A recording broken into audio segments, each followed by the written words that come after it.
Imagine a place where cannonballs are encouraged, marshmallows are mandatory, and just 5 more minutes turns into all day. That's Veranda Beach Resort on Lake Osoyoos, one of the warmest freshwater lakes in North America, located on the border of Canada in Oroville, Washington. The vibe is delightfully old school, with time spent with family and friends at the beach, on the lake, and under the stars. Sounds of laughter, dogs, and screen doors are the soundtracks of your stay. Rent your own fully furnished cottage with Wi-Fi and all the comforts you need. It's the best of then with all the ease of now. Veranda Beach Resort. Come play, stay, and make memories. Visit verandabeach.com now to book your stay. Ever notice how life's best stories don't happen in your living room? They happen on the open road, out on the water, or parked under the stars. At Progressive, they get that you want to focus on the experience, not worry about the what-ifs. That's why they offer quality insurance designed for your ride, whether that's a boat, RV, or motorcycle. Adventure with confidence. Visit Progressive.com and see how easy it is to protect your favorite way to get away. Progressive Casualty Insurance Company and Affiliates. Not available in D.C. Prices vary based on how you buy. Don't ask me to talk.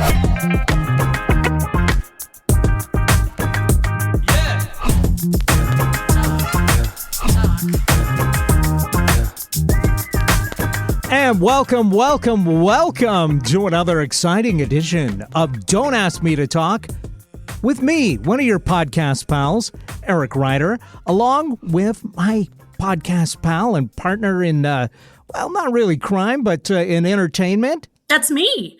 I'm Stacey Heller. Yes. Hi, Eric. Hey. Welcome back to the Great Northwest and welcome back to the show. How are you? I am doing great. I mean, how could I not? I am in my happy place, which...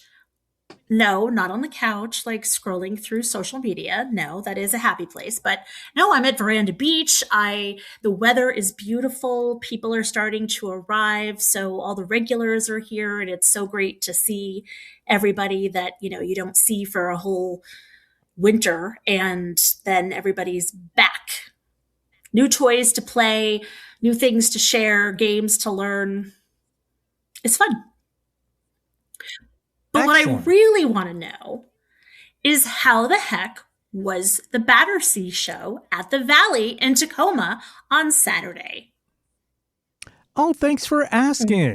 It was a lot of fun. We had a great lineup of bands, and because sometimes you put together these shows or you're asked to be a part of a show. And it can be, especially with 4 bands, it can be a kind of a mixed bag. Even if everybody's nice, the styles of music sometimes don't complement each other. So it can be a little bit weird. And you're left kind of explaining to people that came to see you, like, oh, sorry, right. Something, this next band is not exactly what your taste in music. But in this case, I think that if anybody had been a fan of any of the groups, they would have enjoyed all 4 bands Okay, playing. that's good.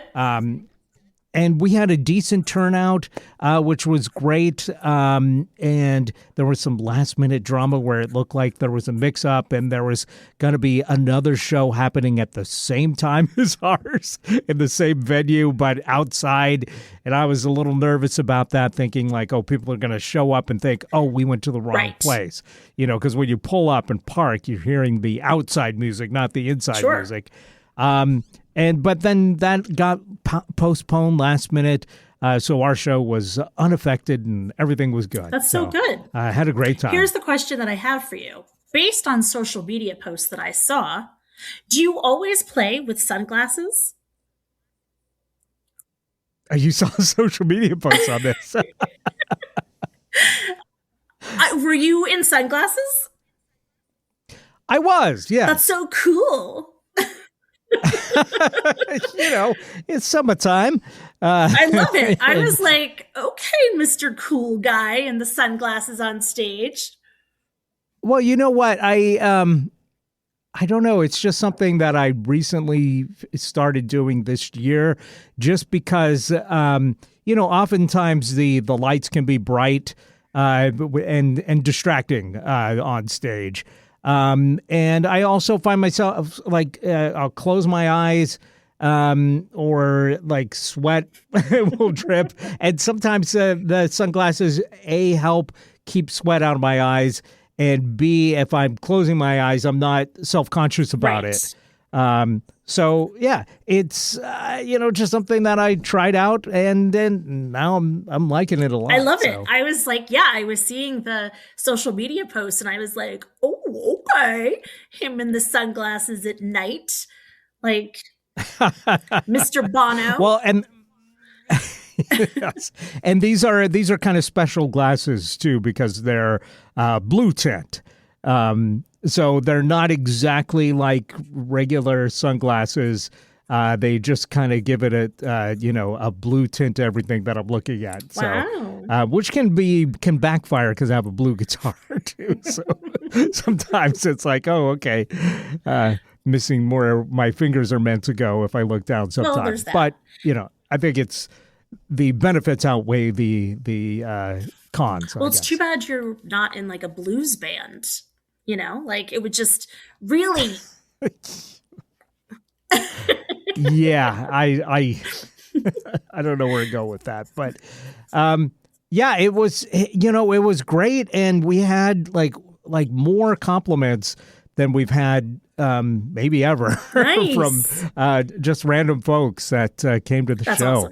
Awesome. And it does appear that maybe the majority of the folks that came out were there to see us, which is nice. Yeah, I feel like we've been doing this so long, I've just kind of given up the idea of developing an audience. You know what? But it seems like by accident, we have started to do so finally.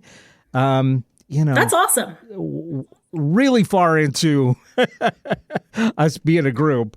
But hey, we'll happily take it. It doesn't matter. Like, as long as you're still loving doing it and, like you find your people, they find you, and it starts to take off. Sort of like our listeners, right?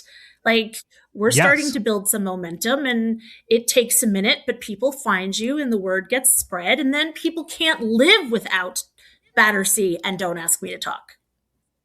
Right. I think people can live without it, but if they are making making time in their lives for us in whatever form, we can't help but be extremely grateful for that. Totally. What else is new? How's the hole in your head? You made my missing tooth. I mean, aside from the holes that I was born with, right. That's the only newish one. And I feel like I'm getting better at talking now. I'm getting more used to having that missing tooth. So that is positive. But I kind of feel like maybe I stumbled across like a dental curse or something like this last year because like all this work, that I've never had in my life. I mean, the closest thing to this that I've had was when I was younger and had my wisdom teeth pulled. That seemed like excessive to me. And this seems like almost, I know it needs to be done, but it just feels like one thing after another with it. And then like, I mentioned that I'm trying to up my dental game, and I have a Sonicare toothbrush, right? Well, the switch has started misbehaving itself. And so it's been kind of tough turning it on and off recently. It's getting worn out. So just randomly, like the other day, I hear it go, and it's like I'm not even in the bathroom. I'm downstairs. I'm like, what is that sound? Are the neighbors like drilling? And then I go upstairs and I figure out, oh, my toothbrush has just randomly turned itself on in the middle of the day.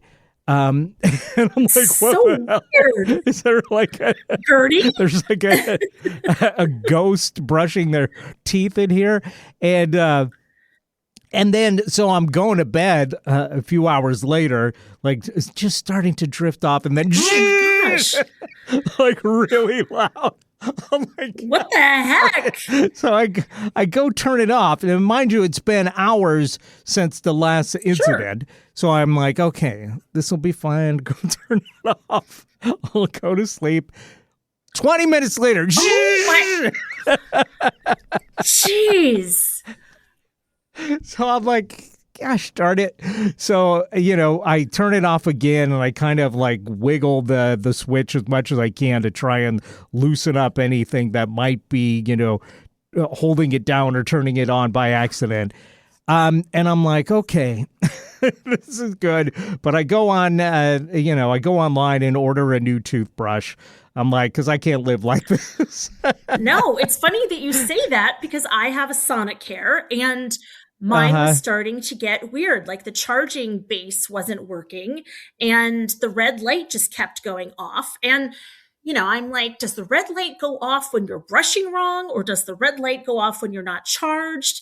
And it just... I think that means the battery is dying. And it was a fairly new... We got these toothbrushes when we moved to San Antonio. So 3 months ago, hello, that's not much of a shelf life. And so there must be a bad batch of Sonicare toothbrushes out there. Maybe, but I think mine's a little bit older. So I think it would be an entirely different batch. But anyway, so I ordered the new toothbrush and then ever since then, the current one has been just fine. Like, damn so it. It's not a ghost. So I don't know. Maybe I pissed off like the dental ghost, the patron saint of dental care, or the dental ghost, as you say. I was trying to think, what would the name of the dental ghost be? Like Ginger Vitis. She died in a terrible gum bleeding accident. And now she's taking out her pain on anybody that doesn't take flossing seriously. Had you brushed your teeth before bed that night? The night when it just turned itself on? Yes, okay. yes, so I wasn't did. Brush your teeth. Like you had done that. Right. No, it wasn't. Yeah, it wasn't like some kind of warning. It was just random. So weird. That's so weird. Yeah. Huh. And great time to do it because, I'm just like, jarred awake. That is, and there's nothing worse than those sounds. Actually, there is something worse than those sounds when the battery runs out of the fire alarm and you just hear that. And you're like, did I just hear a chirp? And then enough time passes that you're like, no, maybe not. And then it's like, and you're like, no! Yeah, that is the worst. That I think is... Mm-hmm. That is up there with the bad sounds. and it can also make you feel like your house is haunted. Yes. Because it becomes kind of random, especially at first, too. And then, you've got multiple smoke alarms and you're trying to track it down. And you can't, sometimes it seems like it's not coming from any of them. It's coming from 100%. All of them. So I've gotten to a point where if I hear one of them do it, I just change the batteries in all of them. And I'm like, this is my annual reminder that I need to change the batteries in the fire things, alarms. Yeah, that's the worst. That's a good idea. Well, just another helpful tip from Don't Ask Me to Talk. What can I say? Right. I feel like I've zoned in enough to, the various different beeps that I can pinpoint it pretty quick now. So I can pinpoint which one and swap out that battery pretty well. I got to get that last bit of juice out of each one of it. For me, now that I'm on a schedule of annually, that it's a theory, it's the same amount. And I'm only up there once now. Instead of doing it at different times, I'm because Murphy's Law dictates that I'll fix it in one and then 3 days later, then 3 weeks later, and it'll just keep cascading and happening. Different strokes. That makes sense. It I can't argue with it, but I also have found batteries lasting 2 years longer in one than the other for some reason. I don't know why. There is definitely that. But yeah. All right. So that's where I'm at. Of course, enjoying summer. We're officially in summer. Been taking more walks out there, trying to, enjoy the later days and, enjoy the views in the neighborhood.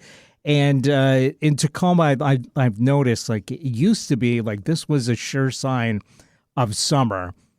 People, for whatever reason, don't open their windows. They open their front door to let the cool air of the evening in. Like, do they have a screen door, or is it just fully open?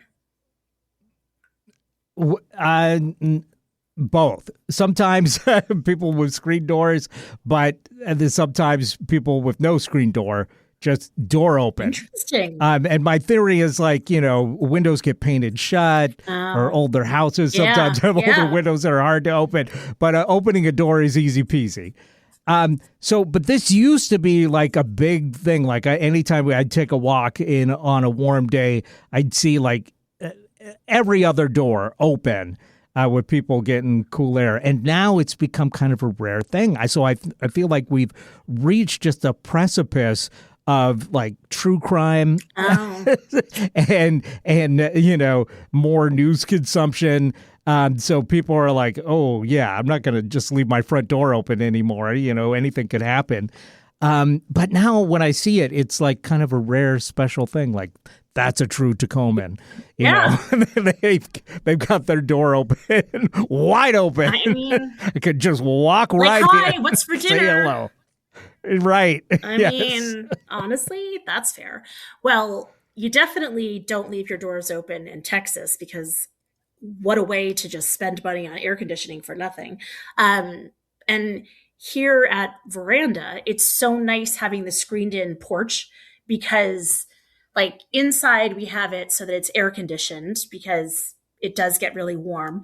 But then the veranda, you can sit out on the couch with the breeze going, and it's lovely. So it's a good mix of both.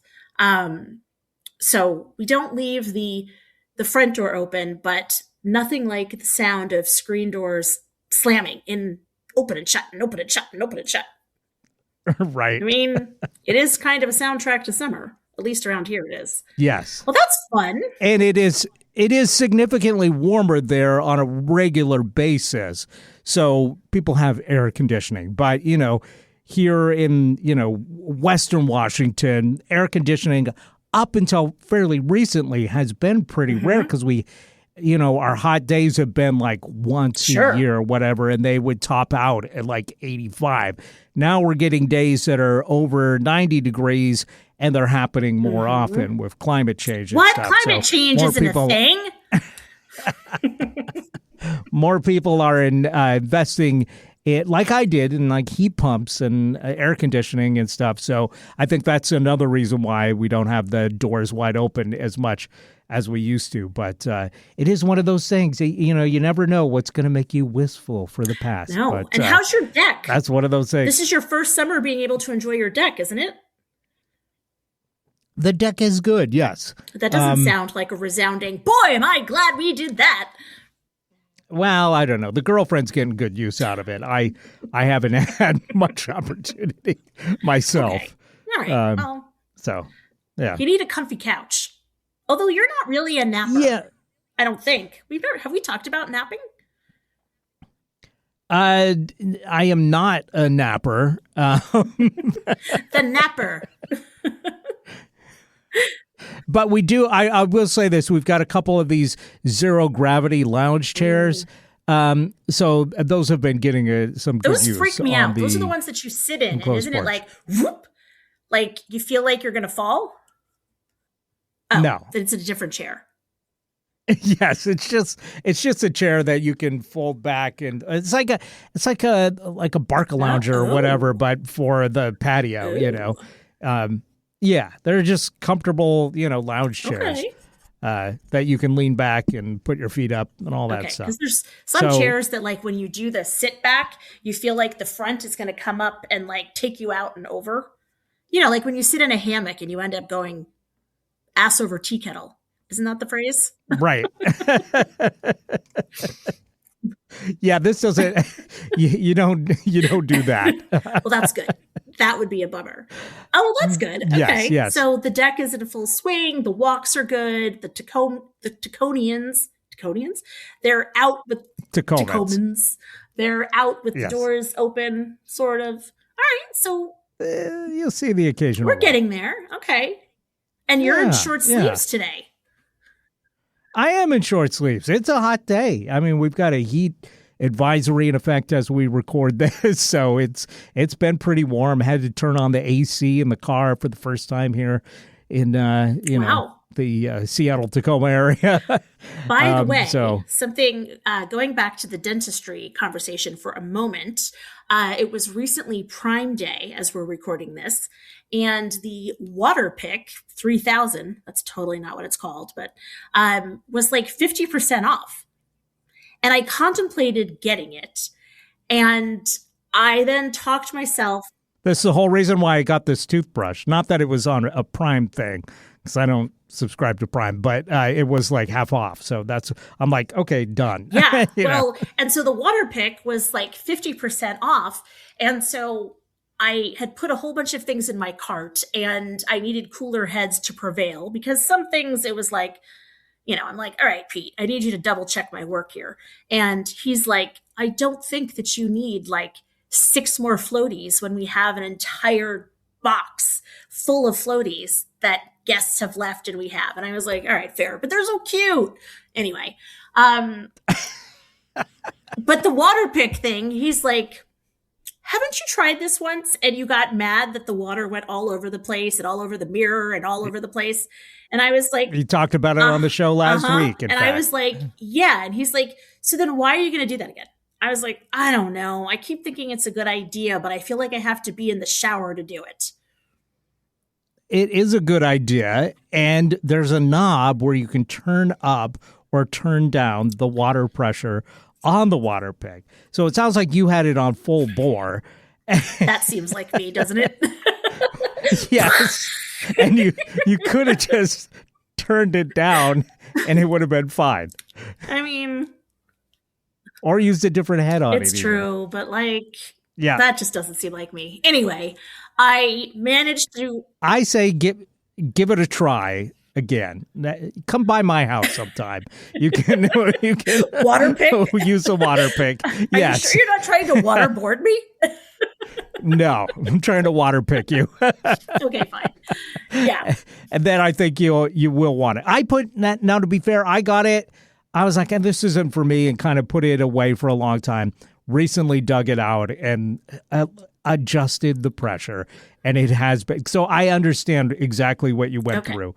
But now I'm very much enjoying it. Well, and what's interesting is in recent visits to 2 of my 4 kids, they both have it. And I was like, holy cow, like, what is this about? So, I mean, I don't know. Maybe I'll see if, Prime is always like, it's just a day. And then I'm like, but is it really? Because I feel like it's not. It happens multiple times a year. Exactly. And I didn't end up getting 6 floaties. I got 4. So there's the compromise. But I promised that I would go through the other ones and blow them up and see if they were still good. So I kind of have to make good on my promise. Well, whatever floats your self. I guess is fine.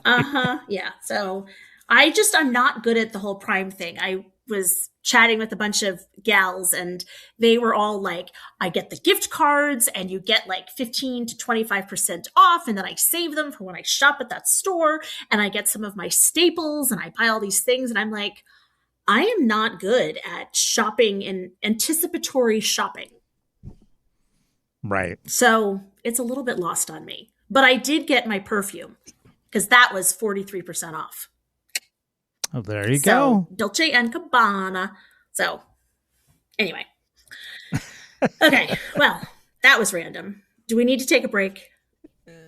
Yes. Did you have any other details from your week that you wanted to chat about? Because I felt like I dominated most of this conversation here without trying to. Well, here's the thing.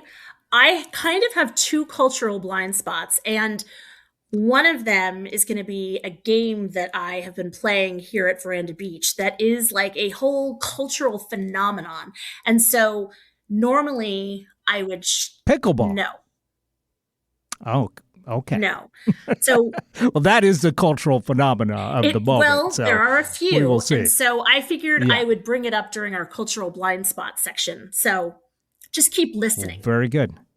Yeah, I've got a couple things to talk about as well, of a more passive nature, since they were things I watched. Well, you know what? It's all But good. yeah, let's take that break. Let's hop right into it when we come back. Everybody stay tuned for more. Don't Ask Me to Talk. Don't ask me to talk.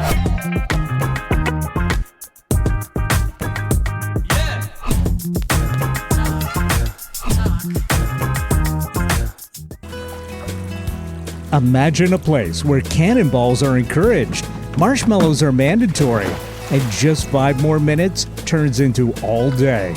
That's Veranda Beach Resort on Lake Osoyoos, one of the warmest freshwater lakes in North America, located on the border of Canada in Oroville, Washington.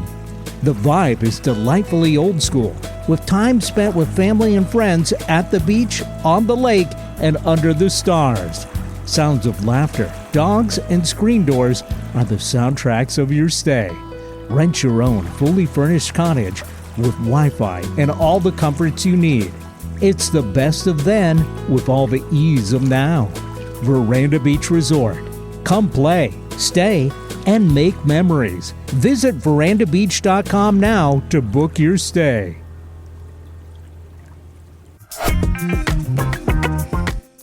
And we're back right here on Don't Ask Me to Talk. I'm one of your podcast pals. I'm Eric Ryder. Hey, I'm his other pal, or the other pal, or another pal. I'm Stacy Heller. This is why I don't do the intros and outros. And hold for the edit. And and we're back. And yes, and this is the segment of the show that we talk about our cultural blind spots, our CBS, as if you will. It beats IBS, as you like to say. And Every time. This is the part of the show where we talk about the films, television shows, music, places that we visited, experiences that we've had that up to this point in life, despite them being huge pieces of the collective culture, we have managed to avoid. But we're rectifying that now, and we're talking about it on the show. So, Stacy, I'm excited to hear about this activity that you've been doing that was a cultural blind spot for you, you say? So here's the deal. I learned how to play Mahjong from my mother-in-law. So Mahjong is my blind spot. And, you know, like Mahjong has had, like, it's been around forever. I mean, it originated in China, and then there's the United States Mahjong League, and that's a bunch of people in New York, and that's the official Mahjong League, and like it's a whole thing, and it seems to be having a resurgence. Well, okay, here's the deal. The question is it having a resurgence right now? And or is it that when you're a person of a certain age, suddenly things like Mahjong become all the rage? So perhaps I've just aged into Mahjong. I'm not sure. But Mahjong sets are everywhere, like all the accessories. I mean, women especially, we love ourselves an accessory and a bag and a this and a that. But I had played with my mother-in-law. She taught me. I played with her and some of the gals that are at the Masonic Care where she lives. And it was lovely. It was conversational. It was kind of slow. I won a game. I felt so proud of myself. And there's an app where you can play. And that's been really helpful to teach me the different things. Well, it's a whole different ballgame when you start to play with people that play Mahjong, because there's a group of gals that are here year after year, much like Pete and I are. And they play Mahjong. And one in particular, shout out Jamie, she's amazing. She's a great teacher. She's a great player. She plays in leagues and tournaments.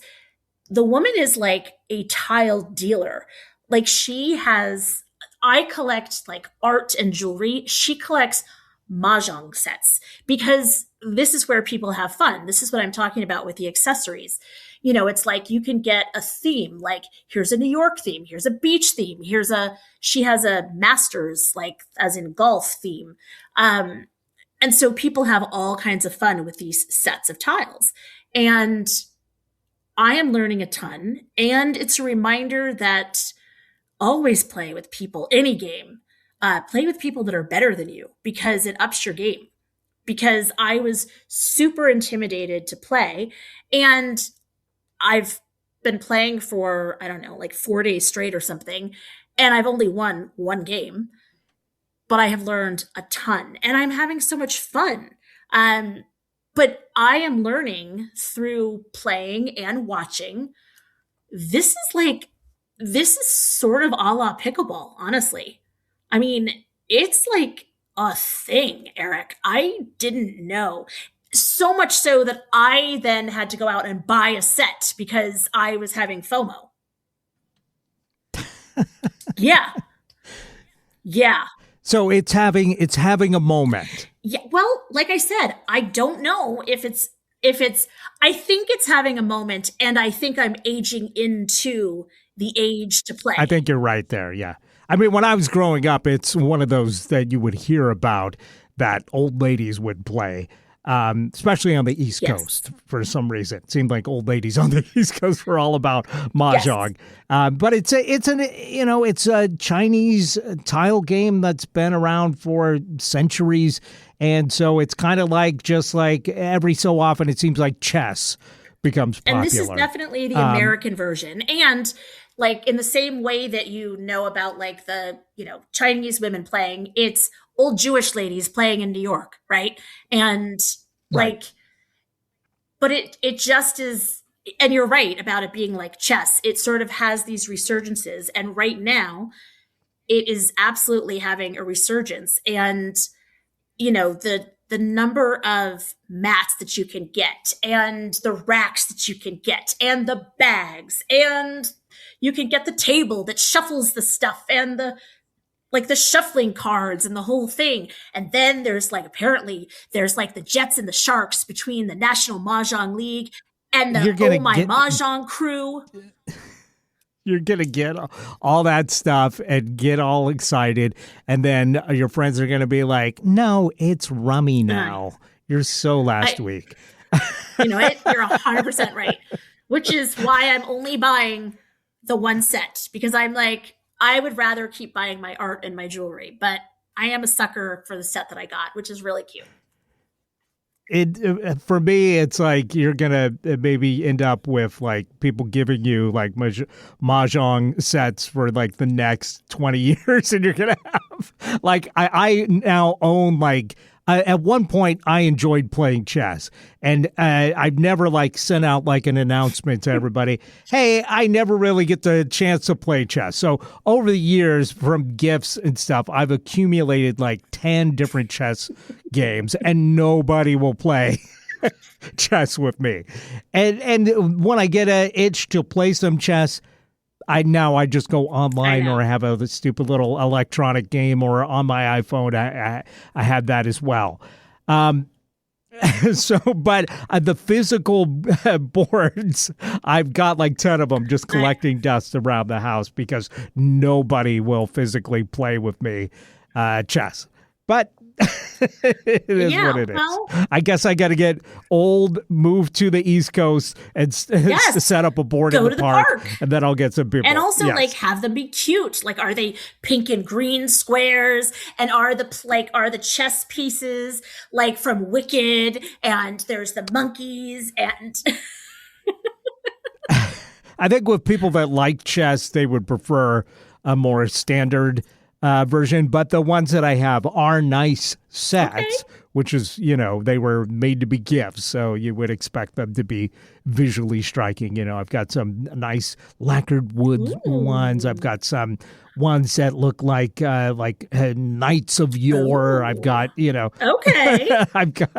I've got like a marble set. So it's piling up. But, on the rare occasion when I get to play, I do enjoy it. But, I have a feeling, be careful. It could go that route for you. Yeah, well, and I love playing games. And so I am thrilled to be included. And what's great as more and more people are arriving at Veranda Beach, whether they're, guests or homeowners or whatever it is, it's like you can have multiple tables going on at once. And it's been so great because everybody's so eager to share the game that they love. And, I was playing a quick game today and, I'm sitting there on my rack and I'm trying to teach myself to pivot because there's all these different lines that you can do and you can choose what you're going to do. I am not a pivoter. I got to tell you, I get tunnel vision. And so like today going in, I was like, no, I'm going to be flexible. And as a result of being flexible, I ended up with nothing. So I just sat there and I'm like, you don't have to show what your rack is at the end. Only if you win, you show it. Nobody has to know if you have crud. And so I was like, oh well. And it was just fun. So anyway, that's one of my cultural blind spots. The other one. There's more. Napoleon Dynamite. You finally watched it. I finally watched it. When that movie came out and there was the Vote for Pedro t-shirts everywhere, you found them and you'll still see them.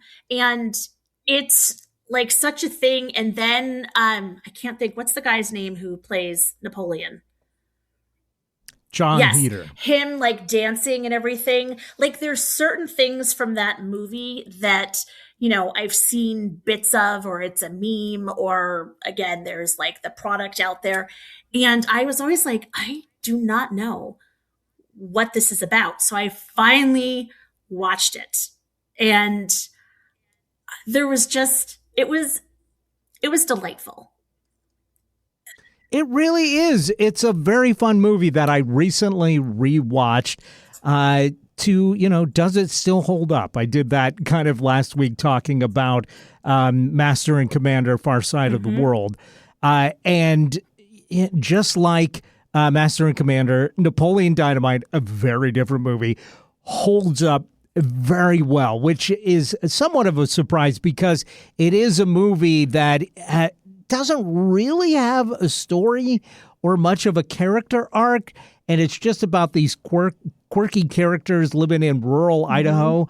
But it is just so funny, and it influenced so many movies that came after it. That's the problem, like with it, is like trying to shed the baggage of all the second-rate imitators that came along trying to cash in on that thing. But they just somehow captured lightning in a bottle with that movie. And the biggest surprise to me is that those actors that are in the movie did not go on to be really big stars. It's such a random John Heder, thing. The movie was like, to me, if Wes Anderson and John Hughes had a baby. Like, because Wes Anderson, it's very like atmospheric typically, and there's not much that's going on. You're sort of witnessing something. But then this movie did accurately get like the awkwardness of the awkward kids, and like the way that John Heder plays Napoleon, where his mouth is like constantly kind of open and then would like get mad for no reason, like shut up, and but also sensitive and all these kinds of things. That reminds me of kind of like that John Hughes genre of 80s movies and whatever. Eat your ham, Tina. I mean, there's just so many quotes in that that are just like, you just can't help. Like, once you watch it, you're walking around for a week just saying these quotes in that Napoleon voice. It's just great. And it actually is surprisingly touching because of the friendships that are developed in the movie. Just it's surprisingly adult in the way that they deal with each other. I'm talking about Napoleon's core friend group there. And yeah, there's just so many great great things. And like the karate teacher and stuff like that. It's just so funny. I can't recommend that movie enough. And it is one that at the time just became this cultural phenomenon. And it was such a surprise because it's this little low budget movie, all shot on location in rural Idaho, that just took the country by storm. And so with stuff like that, it can often be like, just like roll your eyes if you try and, check in with it again in 10 years. It really does hold up. And shocking to me that it's been 22 years now since that came out. Oh, yeah. And it's clearly set in the 80s with the side ponies and the glamour shots and all those kinds of things. I don't think it's set in the 80s. You don't? No. What? No. With the side, but you just think it's rural Idaho. Exactly. Oh, that's a good point. Yeah, they never state what when it is. That's a good point. Interesting. It's just, you get the feeling that in this small town, things are a little behind the zeitgeist. That could be. But keep in mind, this is 2004, so it's not, it's also going to be, outdated from now. But, I think they're just kind of behind, the times. And think about the music that he dances to. Jamiroquai, for instance. Oh, yes. That was, and I love that, I can't remember what the woman's name, the Kip's girlfriend is like, here, this is something that my friend put together. And he's just like, woo. And I was like, okay, go Napoleon. Yeah. And a lot of that stuff in this movie that are so so iconic now, they just basically improvised. Basically they're like, just dance for, 10 minutes here. And John Heder just had to come up with a bunch of stuff and it just worked. It was just one of those things. It's lightning in a bottle, the right group of people, a very bare bones, loose script that those people were able to flesh out in a way that is great. Just kind of like how Curb Your Enthusiasm is done. Yeah, it was like literally delightful is the word that I was like, that was delightful. I mean, it was like having a good humor bar that you haven't had in a long time. And you're like, oh my God, that was so good. So yeah, there you go. And if you enjoy that, I can recommend they did an animated series of Napoleon Dynamite, which is also a lot of fun. Worth checking out if you find yourself craving being back in that world. All right, that's interesting. Okay, so those were my two cultural blind spots. I finally watched Napoleon Dynamite, I entered the world. I dipped a toe, or a tile, as it were, into the world of Mahjong. What about you? It just goes to show it's never too late for these things, to appreciate something, even if you've been like, right, exactly. for decades.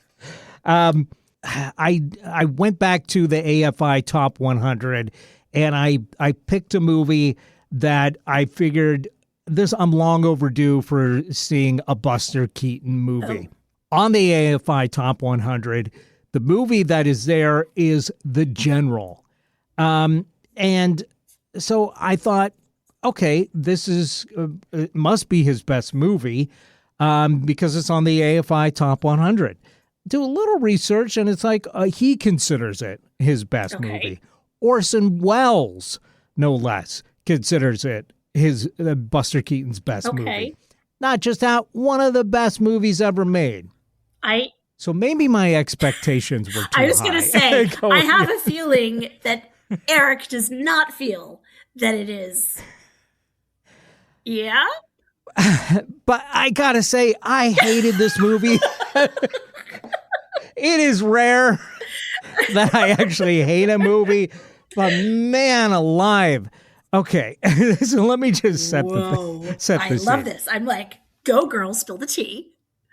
Well, because I was excited because for years I've been hearing about how, Chaplin is great, but the real thinking man silent era comedian star is Buster Keaton. He's the real goat of, a physical comedy from the era. silent era. Charlie Chaplin, that's for, you plebes that like commercial stuff, Right. Never mind that only at this point, only film nerds are checking out Charlie Chaplin movies. But nevertheless, so I'm thinking, okay, I'm excited. I'd like to see Buster Keaton movie, but I never took the time to do it. So, right off the bat, this movie rubbed me the wrong way in a big way because it's set during the Civil War. And he is on the side of the South. And you can't, it's just like Birth of a Nation, the D.W. Griffith movie. The KKK are the heroes of that movie. I don't care how good the filmmaking is at that point. If you expect me to emphasize and, root for people that are villains, right? I'm not on board. Now, there's a difference because with something like Breaking Bad, where you're gradually brought into that world and you see a character become something and they acknowledge that they are, in fact, the creeps. Right. That compared to just being oh, aren't I cute? I'm, fighting for slavery. It just doesn't appeal. And all, not just that, but it's supposed to be a comedy, but none of the jokes land as far as I'm concerned. And they're all just physical comedy jokes. There's not, because it's a silent movie, there's not great dialogue that's hilarious, right. It's I will say the stunts for this are really impressive. A lot of it is on a locomotive. The general is actually, he's not a general. That's the name of his locomotive that he is, the engineer for. So a lot of the, it's like an action comedy thing, and a lot of the action takes place on trains, which is somewhat impressive, but it gets hugely dragged down when he gets off the train and he's rescuing the damsel in distress, his girlfriend. The two things that he loves are his train and his girl. Save me! You must pay the rent. I can't pay the rent. She gets captured by Union soldiers. And then just if you want to do a treatment of the Civil War where you're making the case for either side, okay, I may not agree with the South of their side at all, but if they want to make a case for that, that's one thing. In this, it's just accepted, they're the good guys, and the Union thugs are made out to be cartoonish villains, like a Snidely Whiplash kind of thing. I'm thinking of Keystone Cop-ish. And what's crazy to me is this is 1926.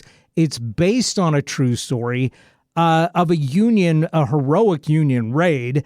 And they, for some reason thought, the Americans aren't going to, accept a heroic movie about Union soldiers winning this war for some reason. They thought their sympathies lied with the South at that point. Yeah. I mean, I will say that there was still a lot going on, but of course. It had been a minute since, the Union won. Yeah. Since 1863. Yes. Wow. Yes. So, and this movie flopped. It did not do well, but over time it's become reassessed. And Buster Keaton said this is my favorite movie that I made.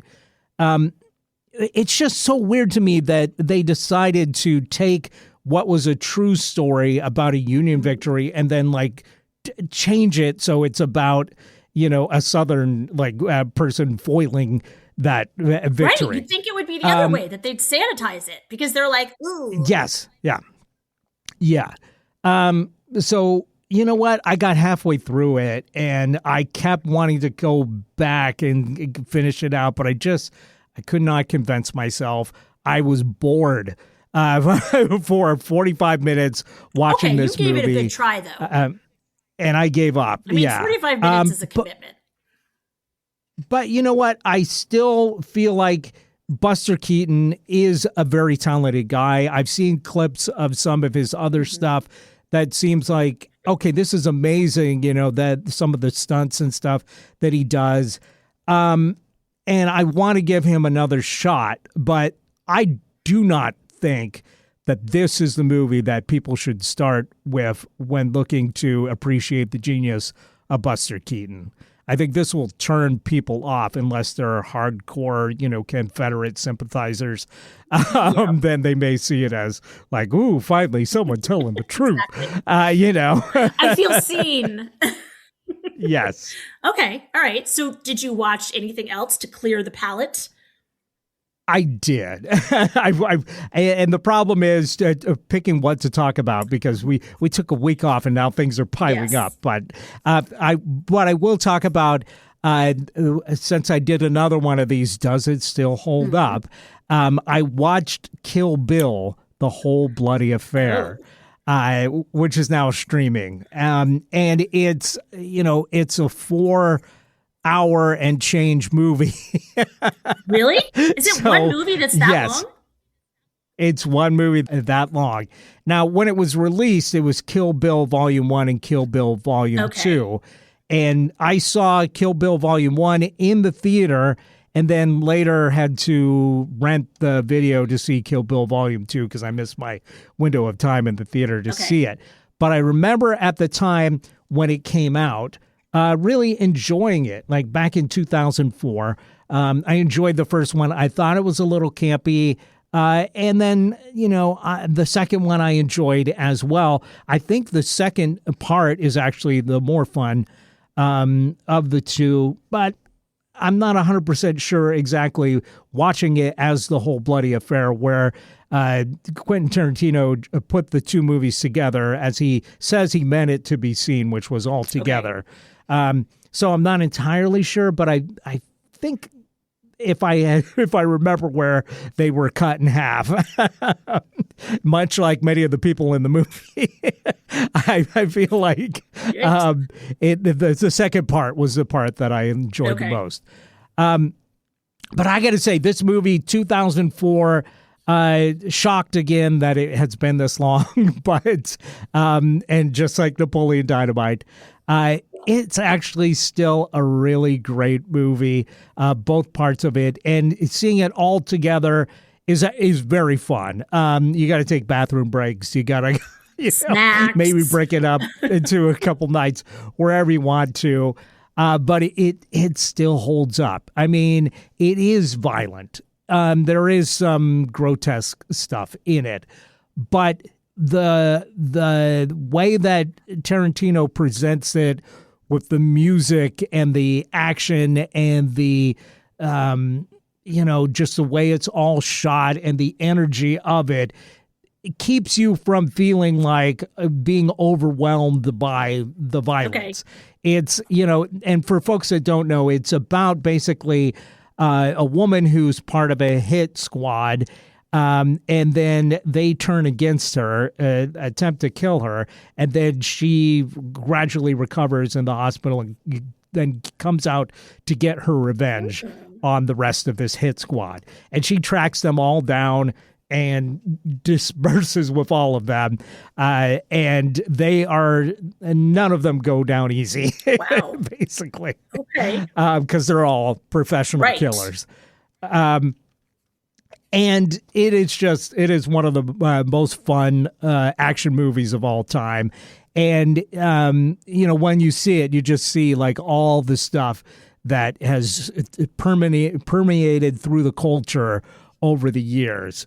Like the use of music is so good in it. Quentin Tarantino's pretty good with his music. Absolutely, yeah.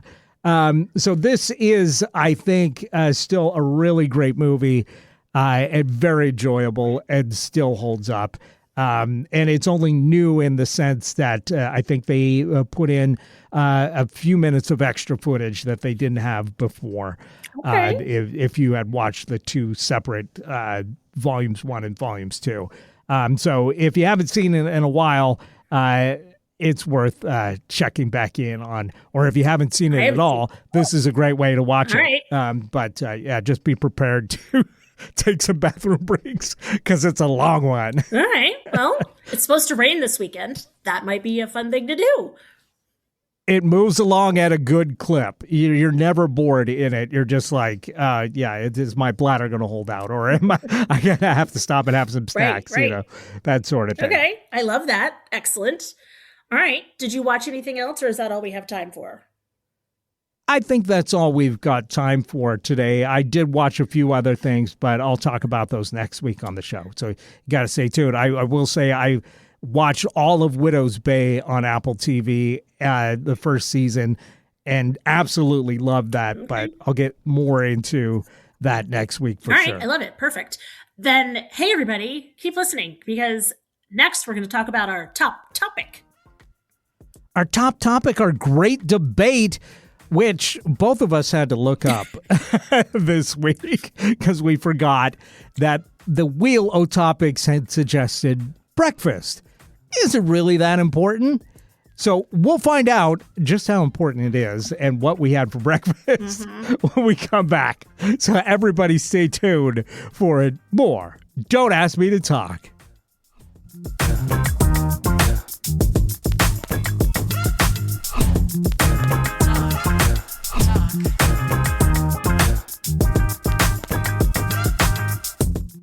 Hey, I'm Stacey Heller. I'm one of your podcast pals, along with Eric Ryder from Don't Ask Me to Talk. Are you liking what you're listening to? Awesome. We would love if you would follow us on social media. We're on Facebook and Instagram as Don't Ask Me to Talk. We also are wherever you find your favorite podcast. You can follow us, subscribe, like, rate, whatever it is that you do. You can also email us. That's asking@don'taskmetotalk.com. And if you'd like, text or leave us a voicemail at 475-999-2726. Basically, we'd love to hear from you. Thanks for listening. And we're back right here on Don't Ask Me to Talk. I'm one of your podcast pals. I'm Eric Ryder. Hey, I'm Stacey Heller, and I am excited to be talking about breakfast. Not really. Yeah. We might have said everything that we wanted to say about it last week when the topic came up. But the Wheel of Topics, for those of you joining us for the first time, we've got a wheel that we spin. It's loaded with topics. Stacey's the one that comes up with the topics, puts them on the wheel. I spin the wheel. And so randomly we'll come up with a topic and then we'll talk about it in this segment of the show.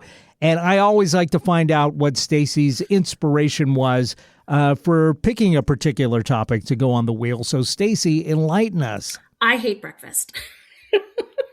And this is something that I feel like people feel strongly about one way or the other. Like there are people that love breakfast. They love breakfast. They love brunch. They love breakfast for dinner. They love, like the eggs Benedict or French toast and pancakes and the whole thing. I love myself some bacon and like hard stop kind of. Breakfast is not my jam. And supposedly breakfast is super important and blah, blah, blah. And so I guess like my take on this is like, maybe breakfast is important, but like, do I have to eat breakfast foods? No. Right? Okay, so first of all, I'll just say I think you're the only person I've ever heard that expressed disgust for breakfast. That is a hot take that I've never heard before. But second, I guess there's two separate elements to this. Breakfast itself, which is any meal that you have in the morning or the first meal that you eat of a day. and the typical foods that are associated with the American Yes. breakfast. And it is very different throughout the Yes. world what people will Like eat a continental breakfast is for that. like very US. Cereal, oatmeal, fruit, eggs, bacon, and a potato or a starch. Well, the continental breakfast, the continent comes from Europe. That's the continent. So the continental breakfast traditionally was like a croissant. Right. And right. and maybe some juice and some coffee. So that it was a light breakfast. Whereas like in Britain and Ireland, you're getting what in England they would call the full English. Or in Ireland, they call it the full Irish, Right. but it's, that's more of the typical foods that have carried over into American breakfast. We're talking your eggs, your bacon, your toast. Now, they'll also do like a tomato in England, maybe some beans. So it's very different than, even over here.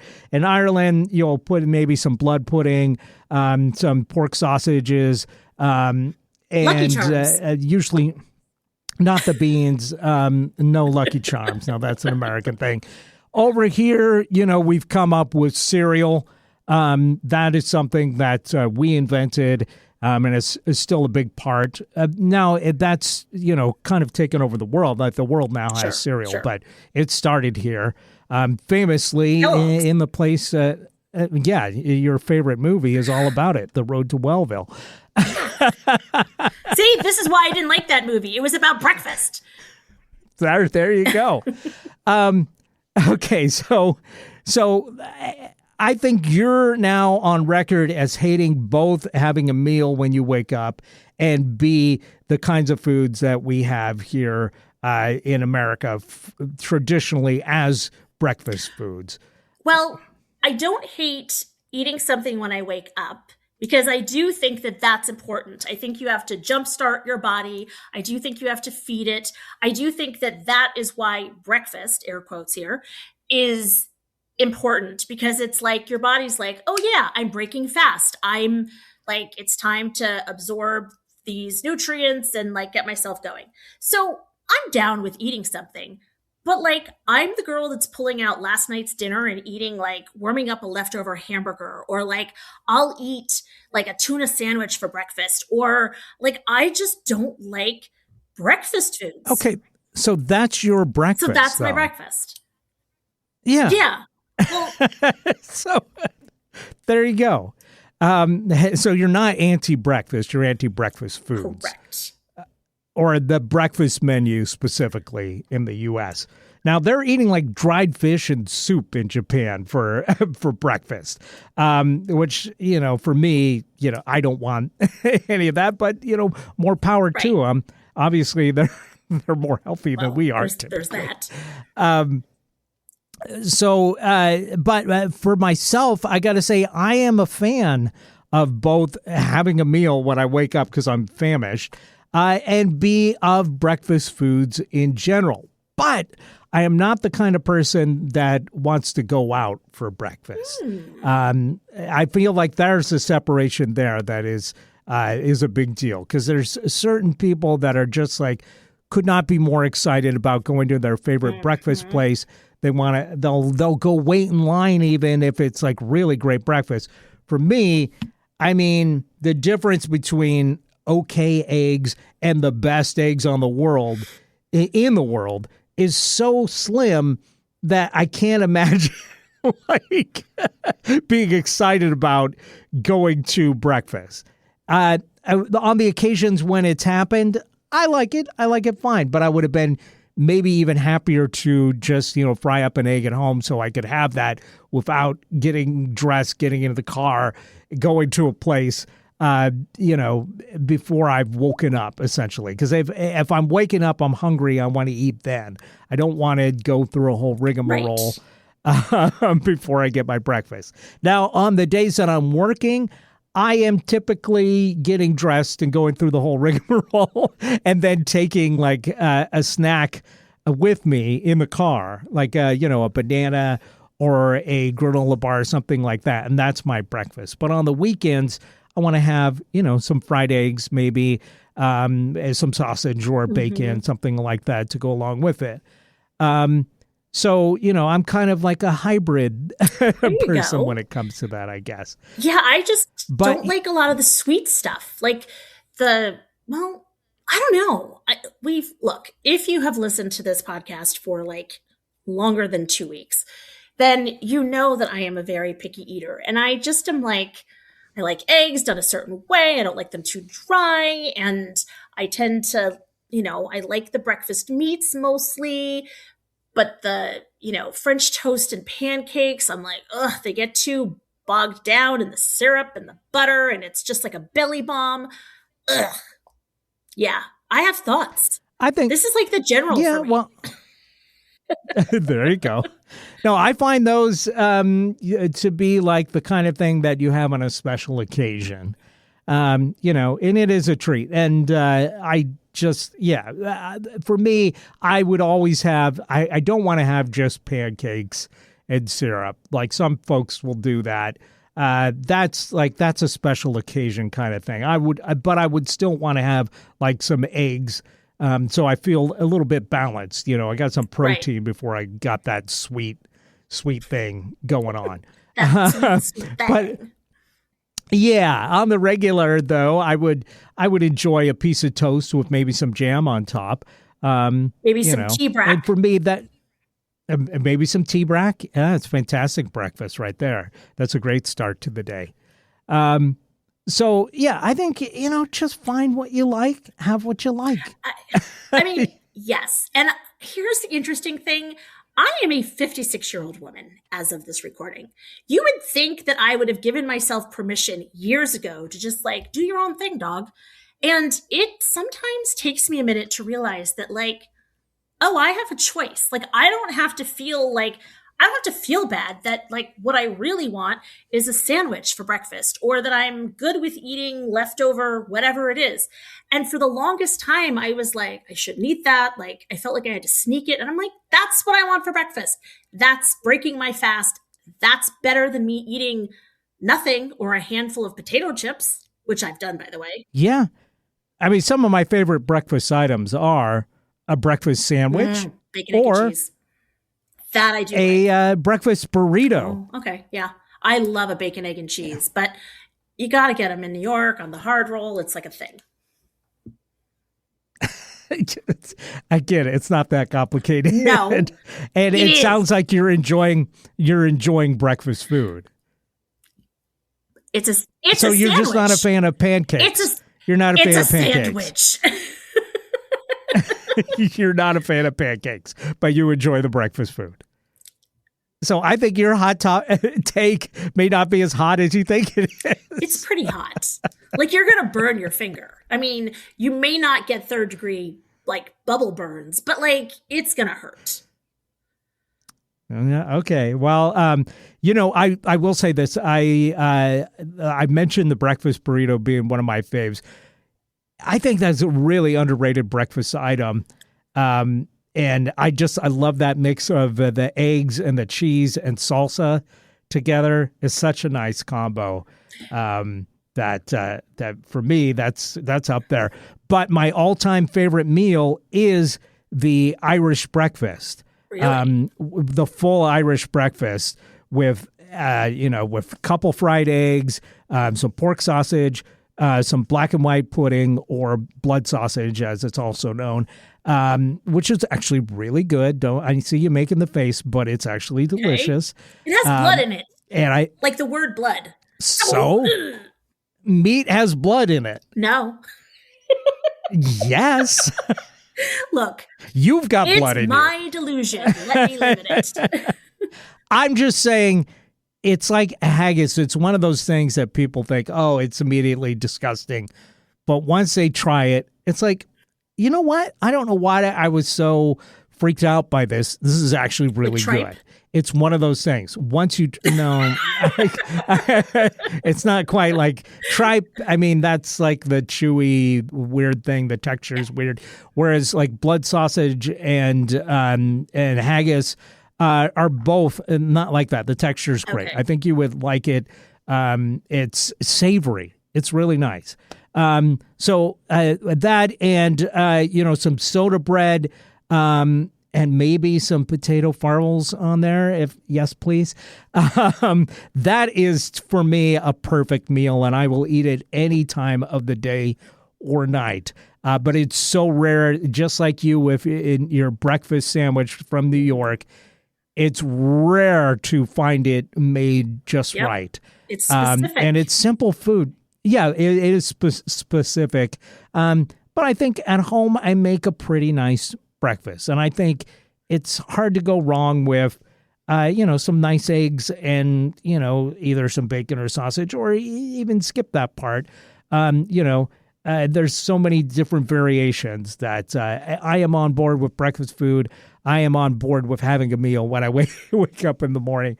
And I do think it's important to, because when I get in the car, if I don't have food and I'm driving, I am cranky as hell. And that's no way to commute. Because then you're really like that old man, hey, you kids, get off my lawn.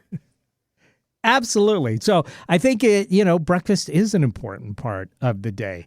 And maybe the most important meal, but you can have whatever you want for that meal. There you go. So, yeah, go ahead and bring your lunchtime foods into your breakfast if you want to. Why not? You're an adult. You do what you like. I love that. We do have a rule in our family. If it's your birthday, then the next morning you get to have cake for breakfast. So, there you go. Why not? Okay, well, then we've settled it. So there never needs to be another debate about, is breakfast important again? You're welcome, everyone. We settled it. Yeah, and you know what? Another great breakfast item in my experience, cold slice of leftover pizza. Oh, so good. I agree with that. I love that. I love it. While I'm eating that, I'll warm up a slice so the second slice is warm. I love that too. I am subscribing to this. Yes, I am so with you. Okay. Well, right. What are we going to talk about next week? Let's find out what the wheel says. And the wheel says bar soap or shower gel, body wash, which I assume is body wash. So are you a bar of soap person, or are you a shower gel / body wash person? Don't answer. Okay. And pros and cons to both, because again, this is like a 20 second. No, it's not, because that will somehow flesh out. Come on. We can talk about soap on a rope. I'm sure you must have gotten it as a gift once. Never got it as a gift. I don't think I've seen it in my lifetime in a store, but it's one of those things like the shampoo that had beer in it that you just remember from, like, if you spent any time in the 70s, you remember soap on a rope being a thing. Yep. or the shampoo with beer, all that stuff. So this could be maybe a larger discussion even about the bathing trends that have come and gone. 100%. And so I look forward to talking about that next 100%. week. We could turn anything into something. Absolutely. Well, we appreciate you listening to us do that, by the way. Yes, we do. We love you so much. Thanks for tuning in. Thanks for being a listener. Be sure and like and subscribe, as they say. Leave us a review, 5 stars only, please, and we'll read it on the show. So go to Apple Podcasts and do that 5-star review. We really appreciate it, and we love hearing from you. It's asking@don'taskmetotalk.com. Awesome. Have a great week. Have a great week, everybody. Thanks so much.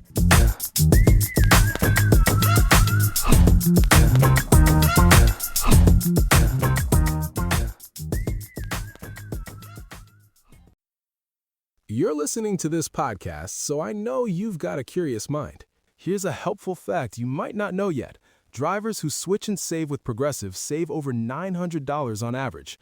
Pop over to Progressive.com, answer some questions, and you'll get a quick quote with discounts that are easy to come by. In fact, 99% of their auto customers earn at least one discount. Visit Progressive.com and see if you can enjoy a little cash back. Progressive Casualty Insurance Company and Affiliates. National average 12-month savings of $946 by new customers surveyed who saved with Progressive between June 2024 and May 2025. Potential savings will vary.